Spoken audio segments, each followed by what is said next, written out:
이제는 너희가 싸우라는 제목으로 말씀을 전합니다. 21살 된 청년이 목사님을 만나고 싶다고 해서 목사님이 만났어요. 그런데 만나보니까 이 청년은 불행하게도 말을 하지 못하는 거예요. 만나자고 해서 만났는데 말을 못하는 것입니다.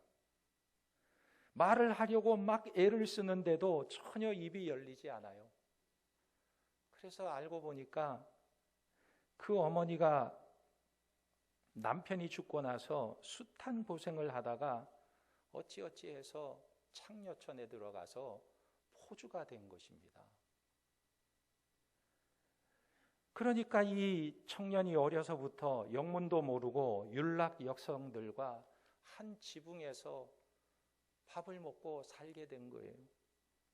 그러다 보니까 늘 보는 것이 율락행위이고 늘 듣는 것이 온통 그런 것뿐이었습니다.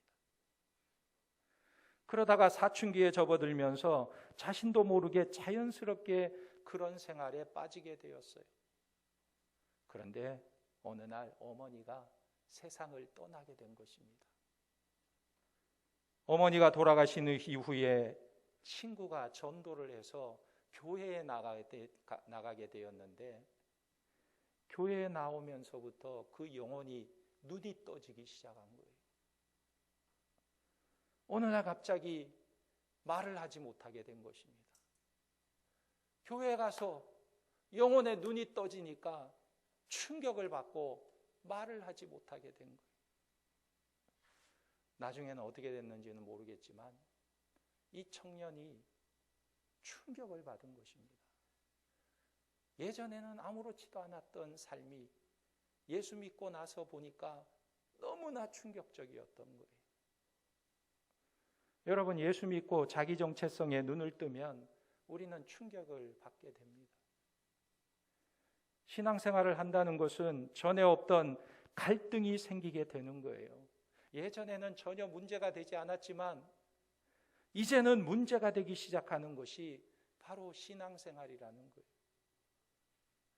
그래서 오늘 말씀에 보면 오늘 본문 말씀에 이스라엘 백성들에게 하나님께서 무엇을 말씀하고 있는가? 무엇을 강조하고 있는가? 24절에 이렇게 말합니다. 너희는 일어나 행진하여 아르논 골짜기를 건너라. 내가 헤스본 왕 아모리 사람 시온과 그의 땅을 내 손에 넘겼은즉 이제 더불어 싸워서 그 땅을 차지하라. 여기 이제라는 말을 주목해 보십시오. 이제라는 이 말은 옛 성경에는 비로소라는 말입니다. 여기 비로소라는 말은 전에 모압이나 암몬, 에돔은 손대지 말라고 말씀하셨지만 이제는 요단강 동편에서 헤스본 왕 시온과 바산 왕 옥을 쳐서 정복하라는 말씀인 거예요. 이제는 싸우라는 말씀인 것입니다. 이제는 그들과 싸우라는 거예요. 왜냐하면 저들은 가나안 족속, 가나안 원주민이었기 때문에 그렇습니다.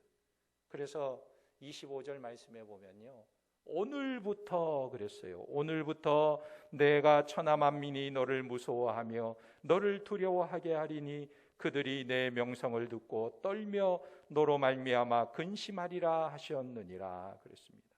오늘부터라는 이 말씀은 하나님께서 전에 안 했던 새로운 일을 하시겠다는 말씀이에요.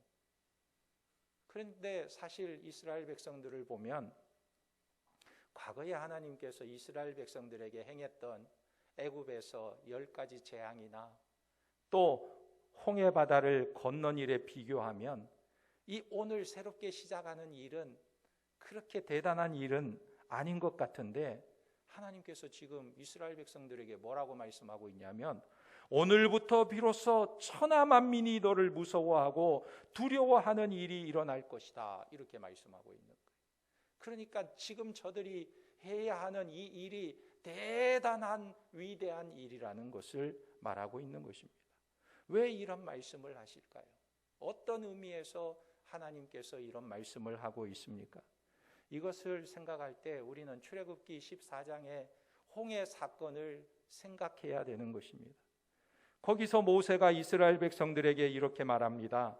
너희는 두려워하지 말고 가만히 서서 여호와께서 오늘 너희를 위하여 행하시는 구원을 보라. 너희가 오늘 본 애굽 사람을 영원히 다시 보지 아니하리라. 여호와께서 너희를 위하여 싸우시리니 너희는 가만히 있을지니라. 그랬습니다. 구원을 상징하는 홍해의 사건에서 하나님께서 뭐라고 말씀하시냐면 너희는 가만히 서서 하나님이 하시는 일을 보라 말했습니다.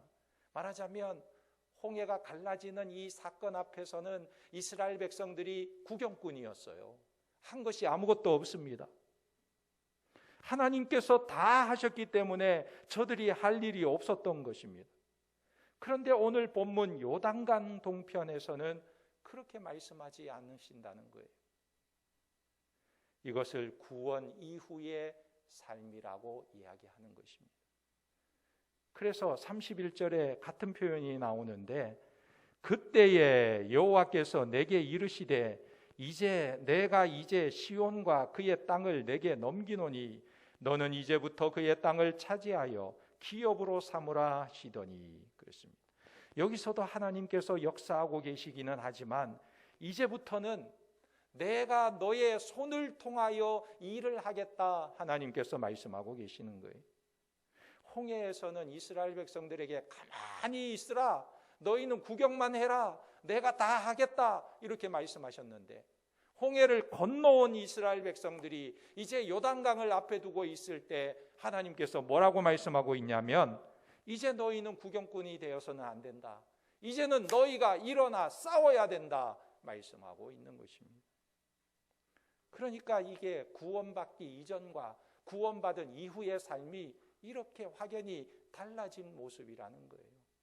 구원받은 이후의 너희들의 삶은 달라져야 된다는 것입니다. 이제 너희가 일어나야 된다 말씀하고 있는 것입니다. 가수 비가 있는데 이 가수 비가 TV에 출연해서 사람들에게 이런 질문을 받았습니다. 당신이 춤을 잘 추는 것을 보니까 청소년 시절에 많이 놀았나 봐요. 이런 이야기를 하니까 이 가수 비가 정색을 하면서 이런 말을 합니다. 나만큼 춤을 잘 추려면 잠자는 시간, 밥 먹는 시간 아껴가면서 춤을 연습해야 나만큼 출 수 있을 거예요. 이렇게 말해준 거예요. 사람들이 생각하기는 비가 청소년 시절에 막 잘 놀았기 때문에 저렇게 춤 잘 추는 거 아니냐 이렇게 생각하지만 비는 정색을 하면서 말하는 겁니다. 무슨 소리입니까? 놀러 다니면 이렇게 춤을 출 수 없어요. 밥 먹는 시간, 잠자는 시간 아껴가면서 춤 연습을 했기 때문에 이 정도 출 수 있는 거예요. 여러분, 구원받은 사람은요, 이제부터 구경꾼이 아니라는 거예요. 해야 할 일이 있다고 말씀하고 있는 것입니다. 무슨 말이냐면 신앙의 싸움을 싸워가야 한다는 거예요.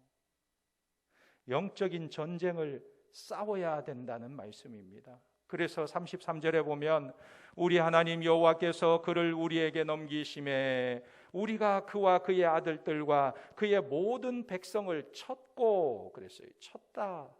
그리고 3장에 넘어가서 3절에 보면 우리 하나님 여호와께서 바산악 옥과 그의 모든 백성을 우리 손에 넘기심에 우리가 그들을 쳐서 한 사람도 남기지 아니하였느니라 그랬습니다. 홍해를 건널 때도 10가지 재앙을 내릴 때도 이스라엘 백성들은 구경꾼이고 하나님께서 다 하셨지만 이제는 아니라는 거예요. 요단 동편에 도착한 지금부터의 신앙은 그 차원이 달라져야 된다는 것입니다. 무엇입니까? 구원받은 사람은요, 그 삶이 달라져야 되는데 거룩을 위한 싸움, 의를 위한 싸움을 해야 한다는 것을 말씀하고 있는 것입니다. 그러면 무슨 싸움을 우리가 해야 될까요? 어떤 싸움을 해야 할까요? 예전에 레슬링하는 개그맨으로 알려진 백재현 씨가 그 레슬링을 하다가 귀도 잘 안 들리고 눈도 잘 안 보이고 얼굴은 돌아가고 그래서 자살 기도도 하기도 하고 그런 어려움을 겪게 되었다고 합니다.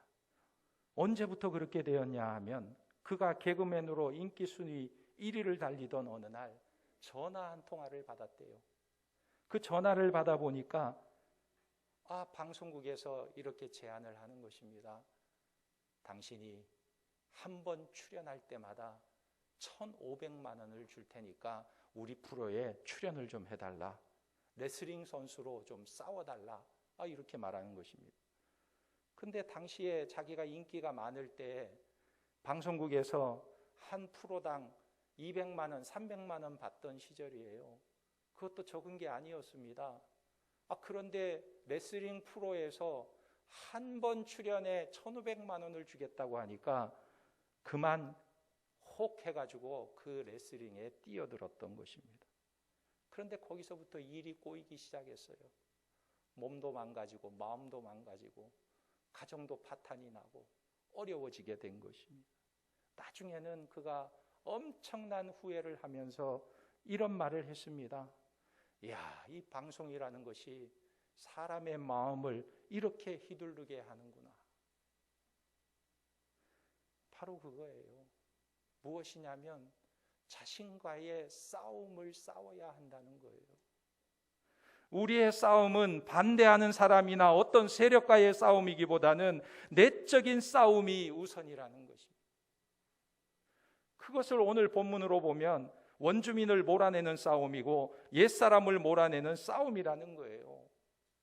골로새서 3장 5절에서 8절에 보면 그러므로 땅에 있는 지체를 죽이라 곧 음란과 부정과 사욕과 악한 정욕과 탐심이니 탐심은 우상숭배니라 이것들로 말미암아 하나님의 진노가 임하느니라 너희도 전에 그 가운데 살 때에는 그 가운데서 행하였으나 너희가 그 가운데 살았고 너희가 그 가운데 행하였으나 말하고 있어요. 죄인들의 특징이 무엇이냐면 감각이 없는 것입니다. 자신을 방탕에 내어주고 더러운 것을 욕심으로 행하고 자랑으로 삼으면서도 그것이 죄인 줄 알지 못하는 거예요. 이것이 너희도 전에 그 가운데 살 때에 그 가운데서 행했다 이 말씀인 것입니다. 그러니까 죄인이 뭐냐? 죄인은요 거룩하게 살 것이냐 죄를 지을 것이냐를 선택하는 중에 죄를 선택한 사람이 죄인이 아니고 죄를 지을 수밖에 없는 사람임을 말하고 있는 거예요. 죄를 지을 수밖에 없는 존재라는 거예요. 우리가 죄를 선택하고 선을 선택할 수 있는 존재가 아니라 죄를 지을 수밖에 없는 존재라는 것입니다. 그러나 이제는 하면서 우리가 달라졌다는 것입니다. 그것이 8절 말씀인데 이제는 너희가 이 모든 것을 벗어버리라 곧 분함과 노여움과 악의와 비방과 너희 입에 부끄러운 말이라 너희가 서로 거짓말을 하지 말라 옛사람과 그 행위를 벗어버리고 새 사람을 입었으니 이는 자기를 창조하신 이의 형상을 따라 지식에까지 새롭게 하심을 입은 자니라. 할렐루야. 이제는 달라졌다 말하고 있습니다. 왜요? 구원받았기 때문에. 하나님이 우리를 구원하셨기 때문에 달라졌다는 것입니다. 그렇다면 여러분, 신앙이 좋아졌다라는 것은 무엇일까요? 신앙이 좋다 하는 것은 무엇입니까? 내 생활에 아무런 갈등도 없고 그냥 평안한 삶을 사는 것이 좋은 신앙의 모습인가요? 그것이 아니에요. 오늘 말씀해 보면 죄에 젖은 옛 성품을 벗어버리고 새 사람이 되는 싸움을 하는 것이 좋은 신앙이라는 거예요. 그래서 신자가 되었다는 것은 가장 거룩한 생각, 가장 신앙적인 것을 할 때에도 내 속에서 더러운 생각이 나오고 내 속에서 탐욕이 나오고 있는 것을 아는 것이 중요한 거예요. 거룩한 일을 하면서도 내 안에 욕심이 나오고 거룩한 곳에 있는데도 내 안에 탐욕이 나오고 이것을 알고 이것과 싸우는 것이 중요하다는 것입니다. 세상을 떠나기 전까지 이런 모습이 없어지지 않는 내 속에 본성이 있음을 알고 깨닫는 것이 중요하다는 거예요. 이번에 수련회를 다녀왔습니다. 수련회 가서 얼마나 좋습니까? 참 수련회 장소에 가면 모두가 다 거룩한 모습이죠. 아침에 눈을 뜨면 찬송하고 예배하고, 점심때에도 찬송하고 예배하고, 또 식사할 때에는 서로 앞으로 오시지요 양보하면서 서로 섬겨주려고 하고, 볼 때마다 할렐루야 샬롬 축복하고 격려하고 용기를 주고, 또 저녁에도 찬송하고 예배하고 기도하고, 얼마나 은혜로운 곳입니까? 그러니까 천국이 있다면 아마 이런 곳이 아닐까 하는 생각이 들 정도예요. 그런데 신앙생활은 그런 것이 전부가 아니에요. 신앙생활은 좋은 사람들끼리 좋은 마음만 있는 환경에서 사는 것이 아닙니다. 무엇보다도 중요한 것은 내 속에 가나안 원주민을 몰아내야 하고 옛사람을 몰아내야 하는 것이 중요한 것입니다. 그래서 모든 신앙생활은 영적인 전쟁이 있는 거예요. 싸움이 있는 거예요.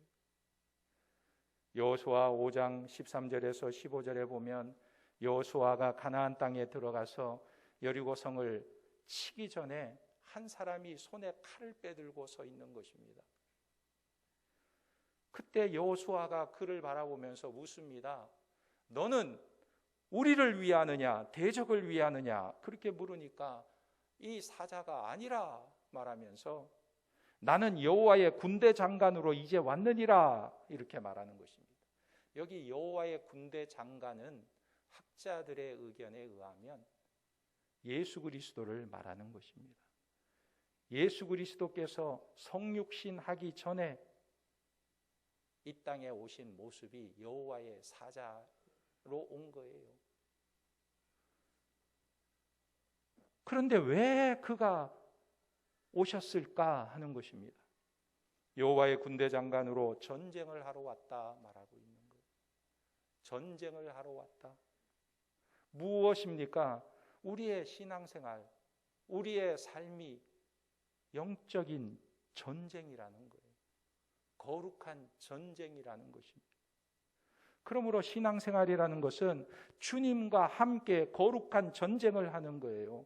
죄와 사망의 권세를 가진 사단은 예수님께서 물리치셨지만 아직도 남아있는 우리 안에 옛 습관, 옛 성품에 젖어 있는 옛 사람을 벗어버리는 싸움, 이 전쟁이 원주민을 몰아내는 이 전쟁이 우리 안에서 일어나야 되고 이것이 평생 이루어져야 하는 것입니다.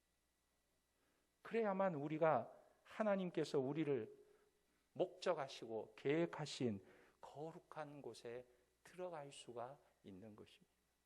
그러면 이런 영적 싸움은 무엇으로 할 수가 있느냐? 여러분, 이스라엘 백성들이 이제 요단강에 들어와서는 무엇을 바라보아야 할까요?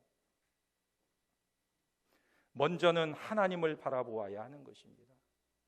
어떤 하나님? 홍해 바다를 가르신 하나님을 바라보아야 하는 것입니다. 먼저 홍해로 들어가야 하는 거예요. 하나님께서 나에게 이미 주신 것이 무엇인지를 분명히 알아야 하는 것입니다. 우리가 어떤 존재이냐? 우리는 구원받은 하나님의 백성이다. 애굽에서 출애굽시키셔서 홍해 바다를 건너게 하시고 가나안 땅을 돌게 하시고 이제 저 요단강을 건너 가나안 땅으로 들어가게 하시는 그 하나님의 구원의 역사를 바라보아야 하는 거예요. 내게 무엇이 있느냐를 확인해야 되는 것입니다. 예전에 1961년도 12월에 TV방송이 첫 전파를 송출했습니다. 그때 당시에는 TV방송이 전국적으로 나온 게 아니고 서울 지역에만 겨우 나왔어요. 그런데 이 방송과 관련된 재미있는 일화가 있는데 이 서울 지역에만 방송이 한정되어 있으니까 전국적으로 확산시킬 방법을 지시했는데 이 담당 부서가 중계탑을 도대체 어디에 세워야 효과적으로 방송 전파가 전달되고 또 어디에 세워야 아주 비용적으로 효과를 얻을 수 있는지 알 길이 없는 거예요. 그래서 일본 NHK 방송의 중계망을 건설한 회사를 찾아내서 그 회사와 계약을 맺었습니다. 드디어 실무진이 한국에 오게 되었는데 이때 방송국에서 기대한 게 있었어요. 많은 장비들을 저 부산항을 통해서 가지고 들어오겠지, 그런 생각을 했는데 막상 실무진이 왔는데 보니까 가방 하나 달랑 들고 온 거예요. 가방 하나. 그리고는 그 가방 하나 달랑 가지고 와서 가방을 열어 놓았는데 이미 이 사람들은 중계탑을 건설할 계획이 다 완성이 되어 있었던 것입니다. 무엇이냐면 이미 장소도 다 선정이 되어 있었던 거예요. 그래서 가방을 내어놓으면서 그 가방을 열어서 보여주는데 그 가방 안에서 무엇이 나왔냐면 우리나라 조선시대의 지도가 나온 거예요. 그 지도에 무엇이 있냐면 봉화대가 있는 것입니다. 임진왜란 때 훔쳐간 것을 복사해가지고 온 거예요. 그러니까 우리나라에는 이미 다 있었던 것을 우리만 몰랐던 것입니다. 왜냐하면 봉화대가 세워진 그 자리에 중계탑을 세우면 가장 경제적으로, 가장 효과적으로 중계탑을 세울 수 있다는 것을 우리는 이미 가지고 있었는데 우리는 몰랐다는 거예요. 그런데 일본 사람들은 알고 있었다는 거예요. 성도들은 하나님께서 나에게 주신 것, 하나님께서 나에게 이미 주신 것을 알고 있어야 하는 거예요. 이스라엘 백성들이 홍해바다를 건넜을 때 마귀는 알고 있었어요. 하나님께서 이스라엘 백성들을 출애굽시켜서 홍해바다를 건너 광야길로 해서 가나안 땅으로 향해 나아갈 때 그 땅 주변 사람들은 다 두려워하고 벌벌 떨었어요. 저 이스라엘 백성들은 하나님이 함께 하시는 백성들이구나. 홍해를 건너게 하시는 이스라엘의 하나님을 보고 벌벌 떨고 두려워했다는 거예요. 그런데 문제는 이스라엘 백성들만 그 하나님에 대해서 알지 못했다는 것입니다. 마귀도 다 알고 사탄도 다 알고 있는데 그 하나님이 어떤 하나님이시라는 것을 알고 있는데 그 하나님이 인도하신 이스라엘 백성들은 하나님에 대해서 알지 못하고 있었다는 거예요. 그러니까 우리가 영적인 싸움을 할 때 가장 중요한 것이 있다면 다시 홍해로 돌아가야 되고 다시 구원받은 그 장소로 돌아가야 하는 것입니다. 무엇입니까? 하나님께서 나를 구원하기 위하여 이 땅에 보내신 예수 그리스도의 그 놀라운 은혜와 사죄의 은총과 구원의 은혜를 다시 한번 확인하고 그 확신 속에 일어나야 한다는 것입니다. 그 토대 위에 우리가 시작하고 그 토대 위에서 날마다 성화되어야 하는 거예요. 구원의 은혜, 그 반석 위에 일어서야 하는 것입니다. 구원 이후에 우리의 신앙은 세월이 흘러가면서 점점 하나님을 닮아가야 하는 것입니다. 그런데 우리가 신앙생활을 하면서 잘 안 되는 이유가 무엇일까요? 신앙생활 1년을 하고 10년을 하고 20년을 하고 30년을 하고 그러면 더 하나님을 닮아가고 더 하나님을 닮은 모습으로 변화되어야 하는데 잘 안 되는 이유가 무엇이냐? 1898년도에 고종황제가 칙령을 내려서 우리나라에 처음으로 전기회사가 세워졌어요. 그때 전기회사가 한성전기였습니다. 그런데 전기회사를 세우고 집집마다 전기를 보급했는데 이상한 것은 전기 사용량이 너무나 적어서 직원들이 그 원인을 조사하러 나갔습니다. 집집마다 물어보는 거예요. 전기를 사용하십니까? 그랬더니 예, 사용하지요. 전기를 사용한다는 거예요. 대낮에는 사용하지 않고 밤에 캄캄할 때 환하게 비춰주니까 전기를 사용합니다. 그러는 거예요. 아니 그렇게 전기를 사용하는데 왜 계량기는 돌아가지가 않죠? 사용량이 너무 적은데요. 그렇게 말하자 그 집 사람이 이렇게 말하는 것입니다. 그럴 수밖에 없지요. 저희가 전등을 사용하는 것은 하루에 딱 한 번만 사용하기 때문이죠. 아니 언제 사용하는데 한 번만 씁니까? 낮에는 쓸 필요가 없고 저녁에 어두워지면 양초에다가 불을 켜기 위해서 전등 한번 탁 켜고 양초를 찾아서 불을 붙인 다음에 탁 꺼버리지요.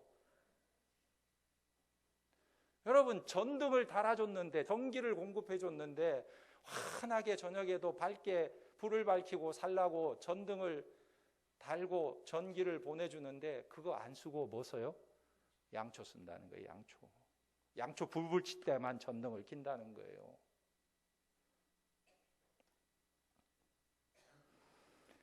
우리들의 모습은 어떻습니까? 하나님께서 우리에게 주신 것을 사용하고 있습니까? 성경 말씀 얼마나 귀한 말씀이에요. 주일날 교회에 와서 한번 딱 펼쳐볼 때 사용하지는 않습니까? 하나님의 말씀 늘 가까이 들으며 보며 묵상하고 살아가고 계십니까? 하나님이 주신 것을 우리는 사용해야 되는 것입니다. 하루에 한 번만 켜는 전등처럼 생각해서는 안 되는 거예요. 그래서 성도는 자기 삶을 하나님에게 확실하게 뿌리를 내려야 되는 거예요. 하나님의 말씀 위에 우리의 삶의 뿌리를 깊게 내려야 하는 것입니다. 어떤 집사님이 벌을 치면서 천국을 다니는 분인데 한 번은 벌에 대한 이야기를 하는데 겨울에는 이 벌들이 밖에 나가지 못하니까 얼어 죽지 않으려고 애를 쓰는데 어떻게 하냐면 벌통 안에 벌들이 서로 다 모여가지고 똘똘 뭉쳐 있다고 해요. 서로 체온을 지켜주기 위해서 똘똘 뭉쳐서 있다고 해요. 그 무리 중에 이탈하면 얼어 죽으니까 서로 뭉쳐가지고 있는데 어떻게 있냐면 그냥 있는 게 아니고 빨대를 꿀통에다 이렇게 꽂아놓고 꿀을 조금씩 생존할 수 있을 정도로 빨아당기면서 그렇게 똘똘 뭉쳐 있다고 합니다. 그런데 구정이 지나게 되면 신기하게도 벌집 안에 달력도 없는데 어떻게 알고는 구정이 되면 이제 이들이 서로 조금씩 떨어지려고 한다고 그래요. 그리고 나서 꽃피는 봄이 오면 힘차게 벌통 밖으로 날아가서 꿀을 따러 다닌다고 합니다. 우리가 영적 싸움을 하기 위해서 뿌리를 박아야 하는데 우리의 뿌리를 박아야 할 대상은 무엇일까요? 벌들은 꿀통에다가 뿌리를 박고 있는데 우리는 뿌리를 박아야 할 대상이 누구입니까? 바로 오늘 말씀에 여호와 하나님이라고 말씀하고 있는 것입니다. 3장 2절에 보면 그 하나님이 여호와 하나님이라고 말씀하세요. 여호와께서 내게 이르시되 그를 두려워하지 말라. 내가 그와 그의 모든 백성과 그의 땅을 내 손에 넘겼으니 내가 헤스본에 거주하던 아모리 족속의 왕 시온에게 행한 것과 같이 그에게도 행할 것이니라 하시고 그랬습니다. 여호와 하나님께서 너에게 함께 하시고 너희에게 힘을 주시는 하나님이시라고 말씀하고 있는 거예요. 스스로 자존하시고 전능하신 하나님, 이스라엘 백성들을 애굽에서 건져내신 하나님, 약속하신 바를 이루시는 신실하신 하나님, 그 신실하신 하나님 앞에 우리는 마치 겨울 내내 빨대를 꽂아놓고 꿀을 빨아들이면서 똘똘 뭉쳐있는 추운 겨울을 견뎌내는 벌들처럼 그렇게 하나님께 뿌리를 내리고 있어야 한다는 거예요. 그것이 바로 거룩한 싸움을 싸워 이기는 비결인 것입니다. 여러분, 하나님께서 우리에게 주시는 구원의 기초에다가 우리를 뿌리를 내리고 하나님께서 우리에게 사죄의 은총과 그리고 나를 하나님의 자녀라 부르시고 나를 의로운 자라 칭의하시는 그 하나님의 구원의 은혜 앞에 우리가 뿌리를 내리고, 아무리 내가 연약하고 보잘것없다고 해도 하나님께서 우리를 바라보시는 그 시선 속에 우리의 삶의 근거를 두면서 우리는 하나님의 명령 앞에 순종하며 앞으로 달려가야 할 줄 믿습니다. 그럴 때 아무리 추운 겨울이 닥쳐와도 우리는 능히 이기고 은혜의 샘물의 양식을 받아서 봄이 되면 날아가는 벌처럼 성화의 삶을 위해 날아오르는 성도들이 될 줄 믿습니다. 그런 하나님의 백성들이 되기를 예수님의 이름으로 축원합니다. 아멘. 기도하겠습니다.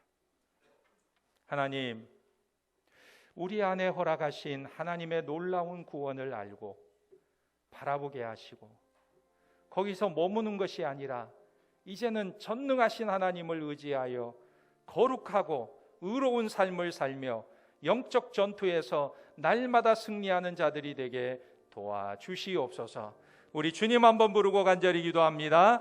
주여, 아버지 하나님, 은혜와 사랑을 감사합니다. 우리를 구원하여 주시고 우리를 하나님의 거룩한 백성 삼아 주신 하나님, 감사를 드립니다. 너희는 가서 가만히 있어서 너희를 위하여 행하시는 하나님의 일을 보라고 말씀하셨사오니, 우리 하나님 이스라엘 백성들이 홍해 바다를 건널 때에 하나님의 행하신 놀라운 일들을 바라보며 그 바다를 마음껏 건너 나온 것처럼, 아버지 하나님, 우리가 하나님이 우리를 구원하시기 위하여 행하신 놀라운 일들을 바라보게 도와주시고, 그 은혜 가운데 거하게 도와주시고, 그 확고한 믿음과 확신 가운데 설 수 있도록 은혜를 베풀어 주시옵소서. 이제는 너희가 나아가서 싸우라. 이제는 너희가 요단강을 건너가서 싸우라. 주님께서 말씀하시는 그 명령 따라 아버지 하나님, 우리가 싸우는 삶을 살기를 원합니다. 영적으로 깨어있는 삶을 살기를 원합니다. 우리 안에 아직도 남아있는 옛 성품과 원주민적인 아버지 하나님여 모든 옛사람을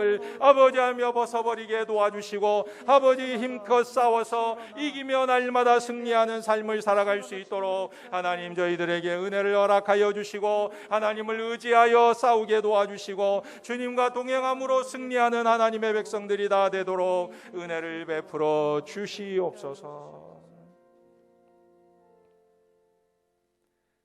하나님 아버지, 홍해에서는 가만히 서서 바라보라고 하시는 주님이 이제는 요단강 앞에서는 내가 쳐서 얻어야 한다고 영적 전쟁을 선포하신 하나님, 우리가 전능하신 하나님, 약속의 하나님, 신실하신 하나님의 말씀과 그 약속의 기초 위에 서서 깊이 뿌리를 내리게 하시고, 세상을 이기고 우리 속에 있는 내적 싸움에 승리하는 자들이 다 되도록 은혜를 베풀어 주시옵소서. 하나님이 기뻐하시는 열매를 맺는 하나님의 거룩한 백성들이 다 되도록 은혜를 베풀어 주시옵소서. 예수님의 이름으로 기도하옵나이다. 아멘.